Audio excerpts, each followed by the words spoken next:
Dando continuidade à nossa preocupação de descobrir as coisas que o apóstolo Pedro escreveu na sua primeira carta, especialmente no capítulo 2 nós estamos trabalhando, nós nessa oportunidade gostaríamos de deter-nos numa parte do versículo 12, que diz assim: mantendo exemplar o vosso procedimento no meio dos gentios, para que naquilo que falam contra vós outros como malfeitores, observando-vos em vossas boas obras, glorifiquem a Deus no dia da visitação. Vimos lá atrás que ser casa espiritual ambulante sempre ensejará que as más línguas sejam usadas para tentar desmerecer essa condição que nós temos agora de sermos a habitação de Deus. Vão tentar fazer chacota, vão tentar desdizer. Por quê? Porque isso é parte daquilo que o inimigo trabalha para tentar tirar de nós a grandeza, a beleza daquilo que a palavra de Deus diz. Mas o que pensar de malfeitores? Na época bíblica, no início, o cristianismo ele só atingia as classes baixas. Então, como sempre, atingindo as classes baixas, a classe alta não vai estar muito preocupada. Mas, aos poucos, este evangelho maravilhoso começou a atingir pessoas de alto escalão. E aí começou a trazer preocupação. À medida, então, em que deixou de ser uma religião das classes baixas, realmente foi entendido que estava em jogo, havia uma preocupação com a paz social. Mas, afinal de contas, do que é que os cristãos estavam sendo acusados na época em que Pedro escreveu? Primeiro, eles estavam, entre muitas outras coisas, eles estavam sendo acusados de traidores. Por quê? Os cristãos não estavam dando lealdade ao Deus imperador Nero. Então, na medida em que Nero se constituiu como Deus, e o fato de as pessoas não o adorarem como Deus, isso significava traição. Mas também significava, em segundo lugar, contumácia, ou seja, a obstinação dos cristãos de não cometer apostasia nem sacrificar para as divindades romanas. Roma era uma proliferação muito grande de religiões. E acontece que essas religiões todas acolhiam a ideia do imperador Deus. Em terceiro lugar, a antropofagia. Ou seja, os cristãos eram acusados de ser antropófagos, ou seja, comer carne humana, porque eles diziam na hora da Santa Ceia que eles estavam comendo o corpo de Cristo e bebendo o seu sangue. Então eles eram antropófagos. Como os cristãos se reuniam nas cavernas, então, lá já tem todo um negócio meio sinistro, né? Tem alguma coisa escondida que eles estão fazendo lá, porque senão eles fariam à plena luz. Então, a antropofagia também era uma das acusações. Mas, atualmente, como é que nós podemos pensar o que é ser malfeitor? Claro que nos dias de hoje as coisas mudaram muito. Não existe a ideia de malfeitor, mas a linguagem é um pouco mais rebuscada, um pouquinho mais, né? Eles são retrógrados, eles não acompanham os momentos da sociedade atual e por aí afora. Dentro dessas características, eu gostaria de destacar somente algumas coisas que, na verdade, nós, cristãos, estamos sendo acusados hoje. Em primeiro lugar, não aceitar os postulados dogmáticos da ciência. A ciência disse, cala-te boca, é o que a ciência disse. A ciência nunca teve a última palavra. A ciência sempre teve dificuldades aí em abranger todo o conhecimento. O conhecimento, ele vai num crescendo, mas ele nunca chega ao total conhecimento. Então nós somos acusados, por exemplo, de não aceitar a ideia da criação do universo por meio do Big Bang. Esse é um problema muito sério, porque Big Bang é só uma teoria, mas quem é adepto da ciência diz que a ciência comprova isto. Não comprova. E mais do que isso, se nós começarmos a pensar um pouquinho, muito bem, houve uma grande explosão que virou tudo isso que existe no universo. Maravilha, aceitemos essa ideia. Explodiu o quê? Porque eram partículas. Muito bem, essas partículas vieram de onde? E no final das contas, a ciência não traz a resposta, mas ela parte de um ponto, disse, houve uma explosão. O que está para trás não interessa saber o que aconteceu. Então, isso não é ciência. Segunda coisa é com relação à criação do homem. A ciência diz que ele veio por evolução e a palavra de Deus diz que veio por criação. Isto faz uma diferença muito grande. O terceiro aspecto é sobre existência e essência. Ou seja, a ideia de que só existe ser humano a partir do momento em que nasce com vida. Antes disso, é uma mera coisa que está dentro do organismo da mulher. Só existe essência humana a partir do nascimento. Isso aí tem problemas seríssimos e nós, os cristãos, não aceitam isto. Por quê? Porque a palavra de Deus diz que Deus criou, desde o momento da concepção, Deus está envolvido em todo esse processo. Mas também nós vamos encontrar na questão da própria igreja uma tentativa, muitas vezes, de fazer sincretismo, né? Tentar conciliar essas coisas que eu acabei de falar com aquilo que está na palavra. Então, usam certos textos bíblicos como para Deus um dia é como 1000 anos como um dia, etc. Então, daí retorna-se lá à criação e diz que lá não são 6 dias literais, são milhares de anos representando cada um daqueles dias. Esse sincretismo é perigoso.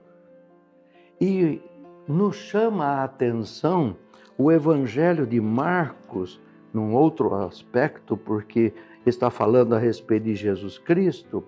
No capítulo 13, versículos 21 e 22, acompanha aí comigo, diz o seguinte: então, se alguém vos disser, eis aqui o Cristo, ou ei-lo ali, não acrediteis, pois surgirão falsos cristos e falsos profetas, operando sinais e prodígios para enganar, se possível, os próprios eleitos.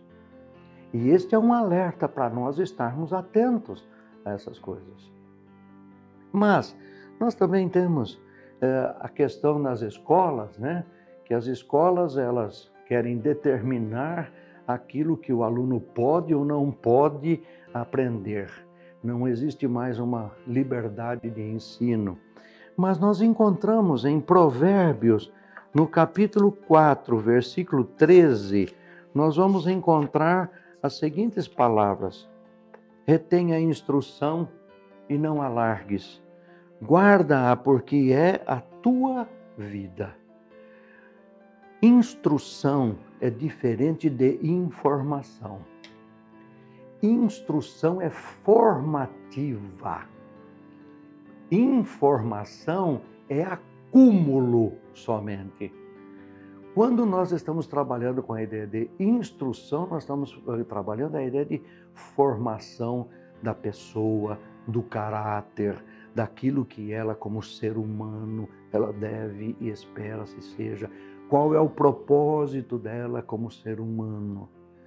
A informação, aí me traz um monte de coisa, informação cultural, econômica, informação da arte e qualquer outro aspecto que possa vir para complementar, mas não para formar o ser humano. Mas também nós temos a questão dos meios de comunicação. Os meios de comunicação, eles hoje têm uma influência muito grande. E tanto é que nós também estamos aqui utilizando o meio de comunicação. E o meio de comunicação, por ele, se pode transmitir mais amplamente qualquer tipo de assunto. E nós vamos encontrar em Mateus, capítulo 24, no versículo 14, nós vamos encontrar as seguintes palavras: e será pregado este evangelho do reino por todo o mundo, para testemunha a todas as nações. Então virá o fim. Esta pregação, até anos atrás, imaginava-se que ela seria feita somente por intermédio de missionários que iam para certas regiões, para todos os países e tudo mais. Ora, a partir desta tecnologia hoje, o acesso a todos esses países aí são, assim, tremendamente mais fáceis de serem atingidos. E aí a possibilidade de pregação do Evangelho há por todo o mundo. Mas também nós somos acusados hoje de não aceitação das doutrinas que existem a respeito, primeiro, do casamento. O casamento, na verdade, ele é um pacto que é feito com Deus e a outra pessoa. O primeiro momento é uma decisão com Deus. O segundo momento é uma decisão com quem eu vou conviver. E a sociedade entende hoje que o casamento é um mero acontecimento social. Isso aí não tem pacto nenhum por detrás disso. Realmente não tem pacto se eu não tenho pacto com o Senhor de todas as coisas. Daí eu não vou entender por que precisa deste pacto. E eu leio ainda no mesmo Evangelho de Mateus, no capítulo 19, versículos 4 a 6, eu encontro assim: então respondeu ele: não tedes lido que o Criador desde o princípio os fez homem e mulher, e que disse: por esta causa deixará o homem pai e mãe, e se unirá à sua mulher, tornando-se os dois uma só carne? De modo que já não são dois, porém uma só carne. Portanto, o que Deus ajuntou não o separe o homem. Aqui tem muitas implicações nesse texto que não vai ser o espaço neste momento para poder trazer. Mas aqui tem algumas coisas. Deixará o homem pai e mãe, ou seja, há um novo momento sendo criado a partir do casamento. Mas também nós temos uma outra situação. A sociedade, ela cria, por meio da cultura dela, ela cria aquilo que lhe interessa. São as famosas ideologias da sociedade. Nós estamos com uma quantidade muito grande de ideologias. E algumas delas, ou diria até muitas delas, os cristãos não aceitam, porque elas não batem com a informação que o cristão tem da palavra de Deus. Isto cria o conflito. Mas também esses conteúdos moldados pela sociedade, há que se lembrar sempre: os conteúdos moldados pela sociedade são moldados por aquele que é que tem o domínio da sociedade, que é Satanás. O mundo jaz no maligno, diz a palavra.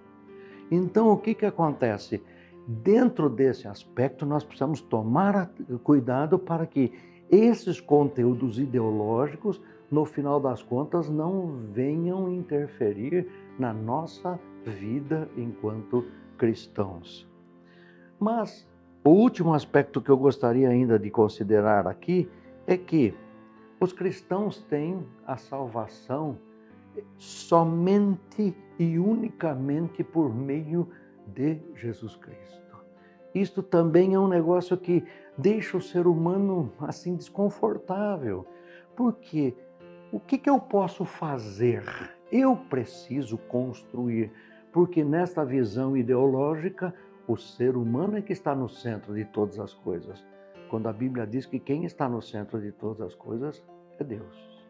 Nós encontramos na carta de Paulo aos Romanos, no capítulo 1, versículo 16 e 17, encontramos as seguintes palavras: pois não me envergonho do Evangelho, porque é o poder de Deus para a salvação de todo aquele que crê, primeiro do judeu e também do grego, visto que a justiça de Deus se revela no Evangelho de fé em fé, como está escrito, o justo viverá pela fé. Então não será pelas obras, não será por aquilo que façamos. E ainda nessa mesma carta de Paulo, no capítulo 3, versículos 27 e 28, nós encontramos as seguintes palavras: onde, pois, a jactância, onde, pois, esse negócio, eu sei o que eu estou dizendo, foi de todo excluída. Por que lei? Das obras? Não. Pelo contrário, pela lei da fé. Concluímos, pois, que o homem é justificado pela fé, independentemente das obras da lei.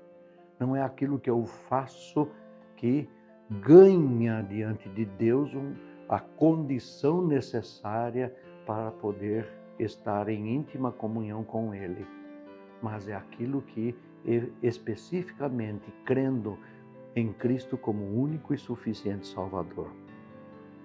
Mas também nós percebemos que todas as vezes que se fala de fé, isso deixa as pessoas desconfortáveis, deixa as pessoas assim, sem ter um ponto concreto onde elas possam pegar. E nós, seres humanos, nós não gostamos muito de trabalhar com aquilo que não é concreto, com aquilo que eu não possa sentir nas mãos, que os meus olhos não possam ver, que o meu cheiro não possa sentir, que o meu ouvido não possa perceber. Encontramos ainda na carta de Paulo aos Romanos, capítulo 10, versículo 17, encontramos as seguintes palavras: e assim, a fé vem pela pregação, e a pregação pela palavra de Cristo. Esses sinais da presença do cristianismo está presente nos mais diferentes lugares do mundo. Muitas vezes, em alguns lugares, não tem qualquer outro sinal mais evidente cultural. Mas lá está uma igreja, lá está um núcleo reunido falando a respeito de Cristo. Eu gostaria de concluir dizendo que o pensamento de Spurgeon, que foi um grande pensador e um grande estudioso da palavra, quando ele disse assim: ninguém espere ser reconhecido e honrado neste mundo que crucificou o Senhor Jesus. E por último, o texto de Tiago, capítulo 5, versículos 7 e 8, que diz assim: sede, pois, irmãos, pacientes, até a vinda do Senhor. Eis que o lavrador aguarda com paciência o precioso fruto da terra, até receber as primeiras e as últimas chuvas. Sede vós também pacientes e fortalecei o vosso coração, pois a vinda do Senhor está próxima. Não espere que, como cristão, você tenha reconhecimento. Você vai ter oposição, você vai ter contrariedade, você vai receber chacota, você vai receber aquelas palavrinhas, aqueles comentáriozinhos assim que são para destruir a pessoa. E não é à toa, porque todo cristão que é pedra viva e que ele é a casa espiritual ambulante onde Deus vive, sofrerá esse tipo de pressão. Aguente firme, vá firme na sua fé, porque daqui a pouquinho o Senhor Jesus Cristo vai voltar e voltando vai nos levar, vai nos resgatar. E aí nós vamos ter o justo reconhecimento daquilo que já nos foi prometido, para que estejamos com Ele eternamente nos céus. Venha participar conosco desta promessa e desta realidade. É isto que nós estamos trazendo a vocês. Deixem os malfeitores, deixem aquelas pessoas que não acreditem falarem o que quiserem. Mas vamos orando por elas, para que elas também possam vir a compreender o que significa ser pedra viva nos dias de hoje. Deus te abençoe.